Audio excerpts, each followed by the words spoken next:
Wuthering Waves is an easy game, if the only content you're tackling is the overworld. There's a lot of content and battles that will take your personal understanding of the game and push it to the limit, requiring mastery of mechanics like parrying, dodging, and knowledge of enemy movesets to capitalize on openings and deal damage. It can be difficult, to say the least.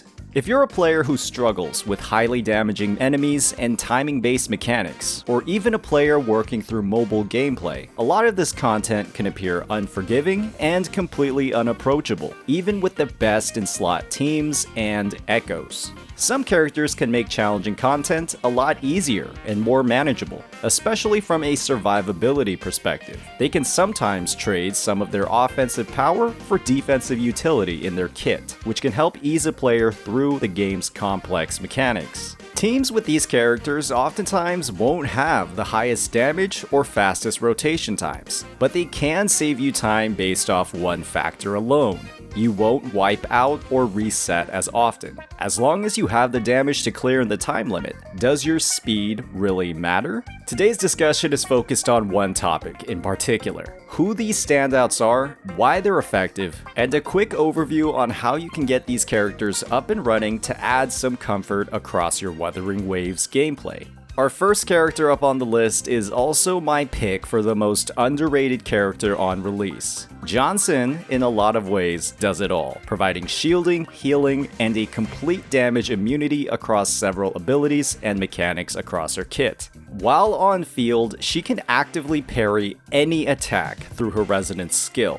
All you have to do is hold the button until something hits. Beyond this, Jianxin also provides some of the largest shields in the game through her Forte bar, which, when activated, channels for several seconds while providing her 50% damage reduction. When stacked with the Bell-born Jiyan Echo, she has a 100% damage reduction across the channel, with only high knockback moves or grabs able to interrupt it. Ending this channel grants her entire team a shield that also heals across its massive 30-second duration. Because of this healing, Jianxin's shield is unlike other shielders. This means that health damage isn't permanent, but you still have an incentive to dodge and avoid damage to get the most out of her sustain. When it comes to team comps that she excels in, you'll want characters who deal a lot of resonance liberation damage to make use of her outro skill. I recommend characters like Yinlin or Calcharo, who can make use of her shield's uptime to go through their rotations without swap canceling to retain their outro skill buffs.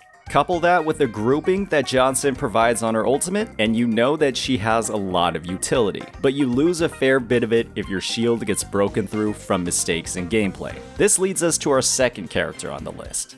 Taoqi is my #1 recommended pick for a player that wants to avoid damage, and she accomplishes this through several mechanics in her kit. Her largest defensive asset can be accessed even when she's level 1 with completely unupgraded echoes. It's 95% damage reduction to the entire team. She provides this through the use of her resonance skill alongside the Bell-born Echo. Her skill provides a baseline 45% reduction, while the Bell Turtle provides 50%. Both of these sources of DR only apply to the first 3 hits that your on-field character receives, and Taoqi's damage reduction will reduce by 15% on each hit, going from 95 to 80, then 65% for the 3rd hit. When combining this damage reduction with the fact that she also provides shielding through the activation of her Forte bar, any character with both of these effects active, especially when Taoqi is at high investment, will become incredibly tanky, oftentimes to the point of completely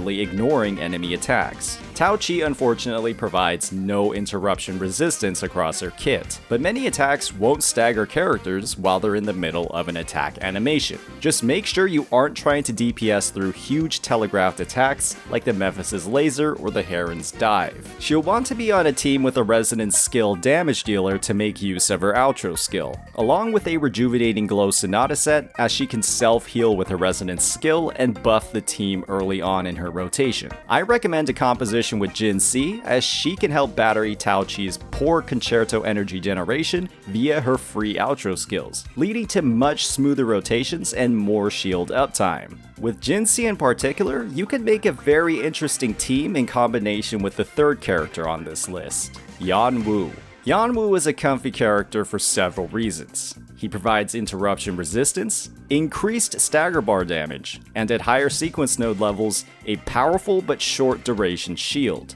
What this means is that Yuan Wu lets you ignore enemy attacks with interruption resistance and shielding, while also increasing the uptime of their staggered state, where they cannot attack at all. When using his interruption resistance alongside a second shielder, you can create something very similar to Zhang Li's shield from Genshin Impact, though with much less uptime. Yuan Wu has two optimal teams. He synergizes very well with Jinhsi's coordinated attack requirement, even at low sequence levels, and at a higher sequence node levels, he even has a spot on a team with Yinlin and Calcharo, with his interruption resistance and shield allowing Calcharo to safely land some of the most delayed moves in his kit. Unfortunately, Yuan Wu provides almost no raw damage buffs throughout his kit, but the increased uptime on an enemy's staggered state can translate into increased damage in the long run. With that, it's time to move on to our next two characters. Rather than providing defensive utility from buffs or sustain they grant to the party, these characters provide defensive utility from the offensive attacks in their kit. This means that our fourth character is a DPS, and in my eyes, the easiest DPS to play in the game. Jiyan is one of the easiest characters to parry with in the game, with his baseline attacks and resonance skill having massive hitboxes that are very forgiving for the player. This gets turned up to 11 when he activates his Resonance Liberation. Every attack in this state will summon a dragon that lingers after the actual attack, and will parry incoming attacks. Couple this with the fact that Jiyan gains interruption resistance and grouping during this burst mode, and you have a character that is genuinely one of the easiest to play and rotate through in the game.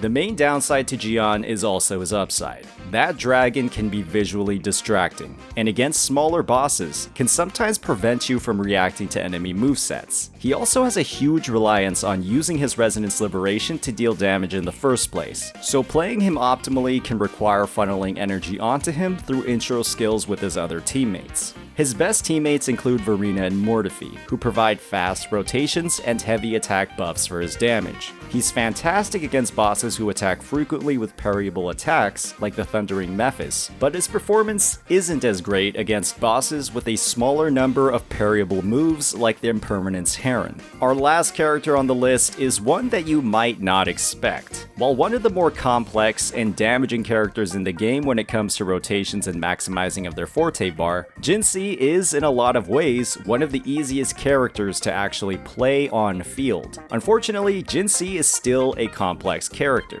but that complexity mainly comes from her team building, with a huge portion of her damage tied around coordinated attacks off-field from her team. She doesn't synergize with a lot of the roster and has a lot less flexibility. Without coordinated attackers, her damage isn't actually that good, and maintaining uptime on those attacks can require some complex rotations unless you're using Yuan Wu. While she does require different inputs to maximize her damage, her attacks are some of the fastest and most effective in the game when it comes to avoiding or parrying attacks. She spends a majority of her rotation in the air, which effectively makes her immune to many enemies with limited hitboxes on their attacks. Her resonance skill casts in her empowered state have her dash through the enemy completely, and with mechanics like time stops on her ultimate and third enhanced skill, it's actually very easy to avoid damage on her without missing a single beat in her rotations. Once you're able to get over that hump of initial team building, you'll find that Jinhsi is mechanically not that very hard to play, and is quite similar in my eyes to Jiyan when it comes to her difficulty.